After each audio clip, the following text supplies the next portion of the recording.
ఓం మహాగణాధిపతయే నమః. ఓం గురుభ్యో నమః.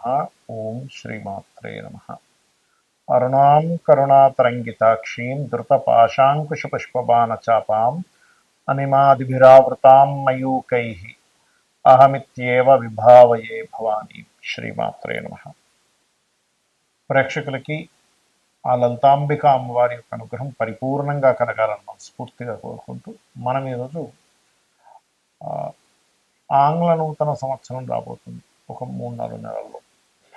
దానికి చాలామంది ఏమండి న్యూ ఇయర్ నుంచి గ్రహాలు ఎలా మారుతాయి, దానివల్ల మేము కొన్ని ప్లానింగ్స్ చేసుకోవాలి అడిగినప్పుడు నేను చెప్పింది ఏమిటంటే ఇది మనకు ప్రామాణికం కాదు, మనది ఉగాది నుంచే చూసుకోవాలని చెప్పినప్పుడు, లేదండి మేము మా లైఫ్ ప్లానింగ్స్ కొన్ని ఉంటాయి, ఈ సంవత్సరం ఇలాగాని ఇల్లు కొనాలా వద్దా, అసలు ఉద్యోగం మారచ్చా వద్దా, ఇన్వెస్ట్మెంట్ చేయాలా వద్దా, ఇలాగ వివాహం దగ్గర నుంచి ప్రతిదీ కూడా గ్రహాలు ఎంతవరకు సపోర్ట్ చేస్తున్నాయి, సపోర్ట్ చేయనప్పుడు అది కంపల్సరీ అవుతుంది. ఒక్కోసారి ఉద్యోగం మారడం కానివ్వండి, గృహం కొనుక్కోవడం కానివ్వండి, వివాహం కానివ్వండి, ఇన్వెస్ట్మెంట్ కానివ్వండి, ఏదైనా కానీ.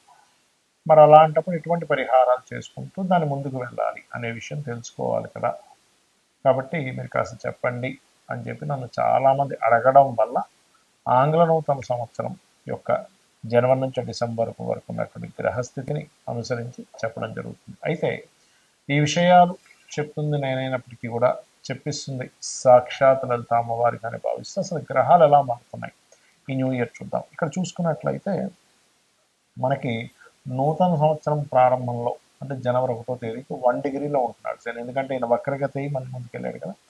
1 డిగ్రీలో ఉన్న శని జూలై 27కి 2026 జూలై 27కి వక్రిస్తాడు. వక్రించి అతని వక్రత్యాగము 10th డిసెంబర్ రోజు వక్రత్యాగం అనేటువంటిది పోతుంది, గుర్తుపెట్టుకోండి. రైట్.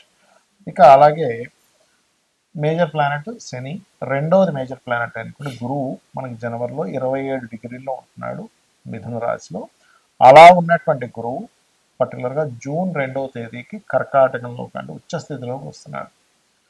ఆ ఉచ్చస్థితిలోకి వచ్చినటువంటి గురువు మరలా ఎంతవరకు ఉంటాడు ఆ కర్కాటక రాశిలో అంటే 1 నవంబర్ 2026 వరకు ఉంటాడండి. అంటే 1 నవంబర్ 2026 మళ్ళీ సింహంలోకి వెళ్ళిపోతున్నాడు. ఎందుకంటే మనకి ఆల్రెడీ 2025 సంవత్సరంలో అక్టోబర్, నవంబర్, డిసెంబర్ మాసాల్లో అతిచారంలో ముందుకొచ్చి వెనక్కి వెళ్ళాడు ఆయన ఆల్రెడీ. అంటే అక్కడ ఒక 3 నెలలు ఆయన కాంబినేషన్ వచ్చేసింది. సో మళ్ళీ తర్వాత సింహంలో మళ్ళీ వక్రిస్తాడు. That is different thing. అది డిసెంబర్, జనవరి ఆ టైమ్స్లో జరుగుతుంది చెప్పాలంటే. రైట్. ఇక రాహుకేతువులు కూడా ఈ సంవత్సరం ఎప్పుడు మారుతున్నారు ఏమిటి అని చెప్పి చూసుకున్నట్లయితే పర్టికులర్గా ఈ రాహువు కేతువు 25 నవంబర్ 2026 వరకు సింహ కుంభరాశిలో ఉంటున్నారు. దాని తర్వాత ఈ కేతు కర్కాటకంలోకి వెళ్ళడము, రాహు మకరంలోకి రావడం జరుగుతుంది. కాబట్టి ఈ యొక్క గ్రహస్థితిని అనుసరించి ఎవరెవరికి ముందుగా లగ్నమే తీసుకోండి. లగ్నం తెలియదు అనుకున్న వారు రాశి హ్యాపీగా చూసుకోవచ్చు, దీని ఏమీ కన్ఫ్యూజన్ లేదు. లగ్నం ఎవరికి తెలుస్తుంది అంటే టైం ఉన్న వారికి లగ్నం తెలుస్తుంది, టైం లేని వారు రాశి చూసుకుంటారు. ధనస్సు వారికి గనక చూసుకున్నట్లయితే ధనస్సు వారికి రాస్యాధిపతి సప్తమంలో ఉంటున్నాడు ఈ సంవత్సరం జూన్ 2 వరకు కూడా. సో ఈ రాస్యాధిపతి ఎప్పుడైతే సప్తమంలో ఉంటాడో వివాహ ప్రయత్నాలు, సామాజికంగా కొంత పేరు ప్రఖ్యాతలు రావడము, కొన్ని వివాహ సంబంధించినటువంటి విషయంలో గతంలో ఏర్పడినటువంటి కొన్ని ఒడిదుడుకులు ఇవన్నీ కూడా క్లియర్ అవ్వడం జరుగుతుంది. అందులో ఎటువంటి సందేహం లేదు, గుర్తుపెట్టుకోండి. ఎప్పటి వరకు జూన్ 2 వరకు. మరి జూన్ 2 తర్వాత అష్టమంలోకి వెళ్ళిపోతున్నాడు కదండి, అది ధనయోగాన్ని ఇస్తుంది అష్టమంలో ఉండే గ్రహం. అది కూడా ప్రత్యేకంగా గురువు అష్టమంలో ఎగ్జాల్టెడ్ 2వ స్థానాన్ని చూస్తాడు. ఎందుకంటే పశ్యంతి సప్తమాం సర్వే అనే ఒక శ్లోకం ఉంది. అంటే ప్రతి గ్రహము తన రాశి నుంచి సప్తమ స్థానాన్ని చూస్తుంది. చూసినప్పుడు దాని ఫలితాలు అద్భుతంగా ఇస్తుంది. ఎగ్జాల్టెడ్ గురువు ఎప్పుడు సప్తమం నుంచి 2లో చూస్తున్నప్పుడు, పూర్వ అంటే అష్టమం నుంచి 2ని చూస్తున్నప్పుడు ఆ సప్తమంలో ఉన్న గురువు మారిపోతున్నాడుగా చూస్తున్నప్పుడు ఖచ్చితంగా పూర్వీకుల ఆస్తుల మూలంగా ధనయోగం, ఏదైనా రీసెర్చ్ మూలంగా ధనయోగం, కొంతమందికి చదువుకునే పిల్లలకి ఏదైనా చూడండి చదువుకునే సమయంలో కొన్ని పొందుతుంటారు గవర్నమెంట్ నుంచి, అటువంటి వాటి మూలంగా స్టైఫండ్స్ ఇలాంటివి. అలాగా అష్టమంలో ఉండే గురువు అకల్ట్ రిలేటెడ్ విద్యను కూడా ఇస్తాడు, ఎందుకంటే 4వ స్థానాన్ని కూడా చూస్తున్నాడుగా. అలాగే గృహయోగాన్ని, అంటే మీరు ఏదైనా ఒక ప్రాపర్టీ కొనుక్కోవాలి అని అనుకుంటే జూన్ 2 తర్వాత నుంచి బాగుంది అనేటువంటిది ఆ గురువు చెప్తున్నాడు. ఎందుకంటే ఇక్కడ మీరు గమనిస్తే ఈ అష్టమంలో ఉండే గురువు 12ని చూస్తాడు, ఇన్వెస్ట్మెంట్ స్థానాన్ని చూస్తాడు, 4వ స్థానాన్ని చూస్తాడు, 2వ స్థానాన్ని చూస్తాడు. కాబట్టి జూన్ 2 తర్వాత మీరు చేసే ఇన్వెస్ట్మెంట్లు, మీరు చదువుకునే విద్యా విషయంలోని గురువు అనుకూలిస్తున్నాడు. ఇది బాగా అర్థం చేసుకోండి. అలాగే భాగ్యంలో ఉండే కేతువు కూడా మీకు 25 నవంబర్ వరకు రాహుకేతువులు భాగ్యంలోని, రాహువు 3లో అంటే కుంభంలో ఉన్నాడు, కేతు భాగ్యంలో ఉన్నందుకు 25 నవంబర్ వరకేమో కేతు మీకు ఆధ్యాత్మిక యోగాన్ని ఇస్తే, 25 నవంబర్ వరకు 3లో ఉండే రాహువు పర్టికులర్గా మీకు ఇచ్చే రిజల్ట్ ఏమిటి అంటే, అతను అక్కడ ఇచ్చేటువంటి రిజల్ట్లో క్లియర్గా ఇది ఎటువంటి ఫలితాలు ఇస్తాడు అని చెప్పి చూసుకున్నట్లయితే మీకు ధైర్య సాహసాలను ఇస్తాడు. కానీ ఎప్పుడైతే రాహు 2లోకి వచ్చేస్తాడు 25 నవంబర్ నుంచి, కొంచెం మీరు మీ యొక్క ప్లానింగ్, ఫైనాన్షియల్ ప్లానింగ్ అంతా కూడా ఆన్లైన్లో చేసే విషయాల మీద, విదేశీ కంపెనీల మీద పెట్టినట్లయితే మీకు ఫైనాన్షియల్ గ్రోత్ బాగా పెరుగుతుంది అక్కడ నుంచి. అది మెయిన్గా చూసుకోవాలి. ఇక శని ఎట్లాగో 4లో ఉన్నాడు, అర్ధాష్టమ శని అంటుంటారు. కాబట్టి కొంచెం ఈ వక్రించినప్పుడు, ఈ గురుబలం పడ్డప్పుడే మీరు గృహ నిర్మాణం కానీ, ప్లానింగ్, వాహనం కానీ, లేకపోతే ఒక స్థలం తీసుకోవడం కానీ చేయండి. మళ్ళీ వక్రగతి పోయిన తర్వాత మాత్రం దయచేసి చేయకండి. ఎందుకంటే అది 10 డిసెంబర్ నుంచి వక్రగతి పోయి స్ట్రైట్ అవుతాడు. అక్కడ నుంచి మాత్రం మీరు చేసుకోకుండా, ఒకవేళ కంపల్సరీ తప్పనిసరి కట్టవలసి వచ్చినా, తీసుకోవాల్సి వచ్చినా మీరు కాలభైరవ అష్టకం చేసుకోండి. కాకపోతే మీరు నిత్యము చేయవలసింది మాత్రం లక్ష్మీ నరసింహస్వామి యొక్క ఆరాధన చేయాలి మీ జీవితాంతం. మనం జీవితంలో ఎంతో కష్టపడుతున్నా, నిజాయితీగా, న్యాయంగా ఉన్నా, ఒకరిని ఇబ్బంది పెట్టకపోయినా, ఎంతో హానెస్ట్గా ఉన్నా ఇబ్బందులు పడుతూ ఉంటాం. మనకు అర్థం కాదు ఏమిటిది, నేను ఎంతో మంచివాడిని కదా, ఎవరిని ఇబ్బంది పెట్టట్లేదు కదా, ఎంతో తెలివిగా ఉన్నాను కదా, అయినా నాకు ఎందుకు అవకాశాలు రావట్లేదు, నాకెందుకు ఇంత ఇబ్బంది ఉంటుంది అంటే, మనకి జ్యోతిషాస్త్రం కర్మ సిద్ధాంతం.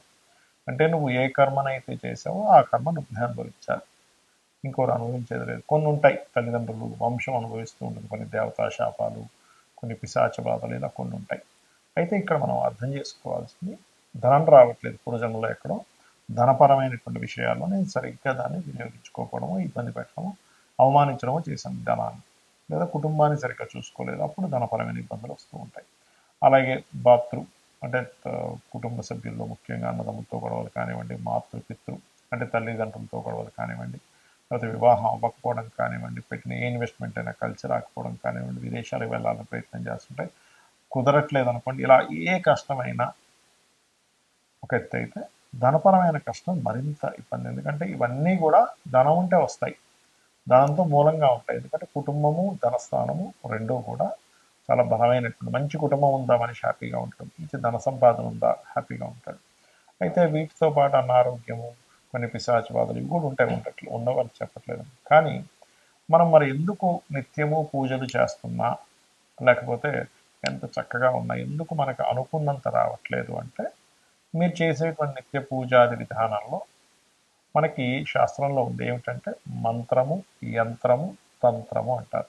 అంటే మంత్రం అంటే ఏమిటి, మీరు ఏదైతే లలిత సహస్రనామాలు చదువుతున్నారో, విష్ణు సహస్రనామాలు చక్కగా భక్తితో చేస్తున్నారు, ఏ అష్టోత్తరం, లక్ష్మీ అష్టోత్తరం ఏదైనా చేస్తున్నారు, అది మంత్రం. తంత్రము అంటే ఏ పుష్పాలు, ఏ ద్రవ్యాలతో చేస్తున్నారు. మనకి శాస్త్రంలో మన కామ్యం నెరవేరడానికి ఒక్కొక్క ద్రవ్యం చెప్పారు. కొంతమంది అక్షింతలతో చేస్తే, మరి కొంతమంది ఎర్రటి పుష్పాలతో చేయండి, లేకపోతే ఫలానా పదార్థాలతో హోమం చేయండి, మీకు శత్రు బాధలు ఉన్నాయంటే ఇలాగా మిరపకాయలతో చేయండి, లేకపోతే మిరియాలతో చేయండి అని చెప్తూ ఉంటారు. అది ద్రవ్యం. సో తంత్రం, తాంత్రికం అంటే అది. ఇక యంత్రము ఎంత గొప్పదంటే, మనకి మన యొక్క కర్మని కంట్రోల్ చేసేది ఉంటుంది. అయితే మనకి మార్కెట్లో కామన్గా ఇలాంటి యంత్రాలు మనకి చక్కగా లభిస్తుంటాయి, తెచ్చుకుంటారు, పూజించుకుంటుంటారు.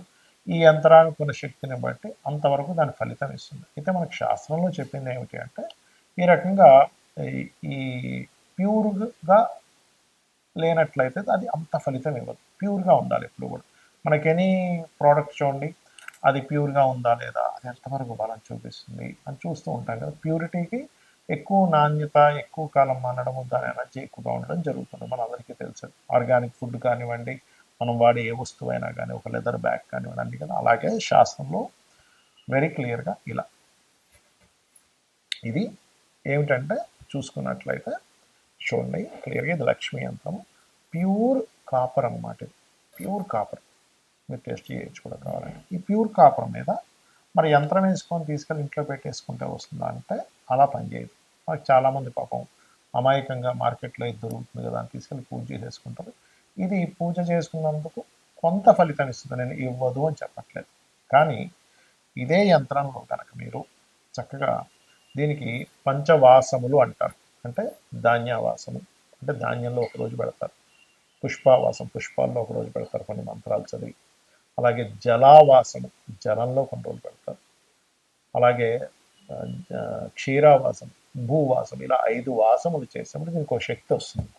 ఇలా 5 వాసాలు చేసినటువంటి యంత్రానికి రుద్రాభిషేకం చేస్తారు. ఏకాదశ రుద్రాభిషేకం, సహస్ర రుద్రాభిషేకం చేసేవారు కూడా ఉంటారు. అలా చేసి కొన్ని జపాలు కొన్ని రోజుల పాటు జపం చేసి ఈ యంత్రానికి శక్తిని చేకూరుతారు. ఈ పద్ధతి మనకి ఆలయాల్లో పెడుతూ ఉంటారు, మీరు గమనించండి. ఇప్పుడు మనకి మన రాముడి విగ్రహం పెట్టేటప్పుడు కూడా కొన్ని వేల సంఖ్యలో, కొన్ని లక్షల సంఖ్యలో జపం చేసి దానికి పెట్టారు.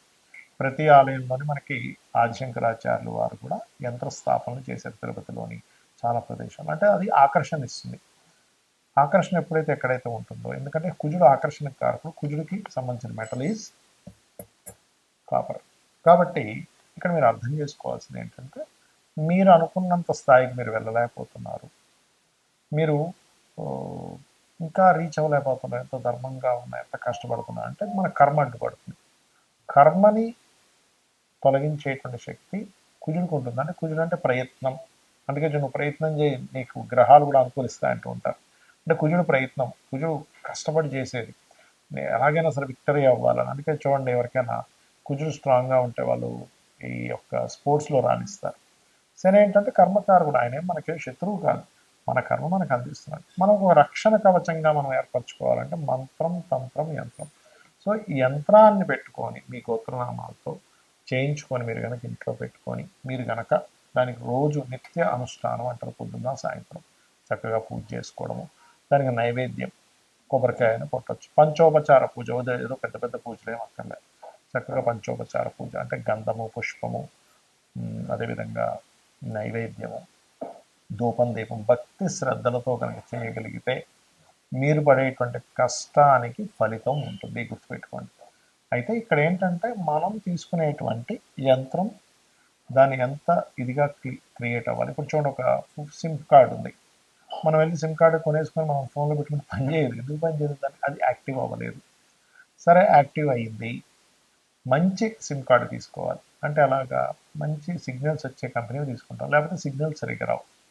అలాగే సిమ్ కార్డు వేసుకున్న తర్వాత మళ్ళీ ఎవ్రీ మంత్ రీఛార్జ్ చేయడం, లేకపోతే ఫోన్ని ఛార్జింగ్ పెట్టడము, ఎవ్రీ మంత్, లేకపోతే దానికి డాటా కొన్ని కొన్ని ఉంటాయి, అవన్నీ రీఛార్జ్ చేస్తుంటాం. అంటే అలాగే మనం ఏదో ఇంట్లో యంత్రాన్ని పెట్టేసుకోవడం కాకుండా ఈ యంత్రానికి సరిగ్గా పరివార దేవతలు ఎవరు, ఎటువంటి బీజాక్షరాలు, ఎటువంటి సమయంలో యంత్రం వేయాలి, దీనికి ఎలాంటి వాసాలు చేయాలి, దాని తర్వాత మనం తెచ్చుకొని ఇంట్లో పెట్టుకున్నాక కూడా దాన్ని ఎలాగ చేసుకోవాలనేటువంటి సరైన పద్ధతి కనుక చేసినట్లయితే మనకి మన కర్మలకి మనలో కూడా బుద్ధి చైతన్యం, అంటే నేనేం చేస్తున్నాను అనే ఒక క్లారిటీ, నేను ఎలా కష్టపడాలని ఒక క్లారిటీ, ఏ రకంగా ఉండాలనేటువంటి ఒక క్లారిటీ ఆ యొక్క అమ్మవారు మన బుద్ధి అందు ప్రవేశపెడుతుంది. తద్వారా మనం జీవితంలో కష్టాల నుంచి బయటపడగలుగుతాము. శ్రీమాత్రే నమః.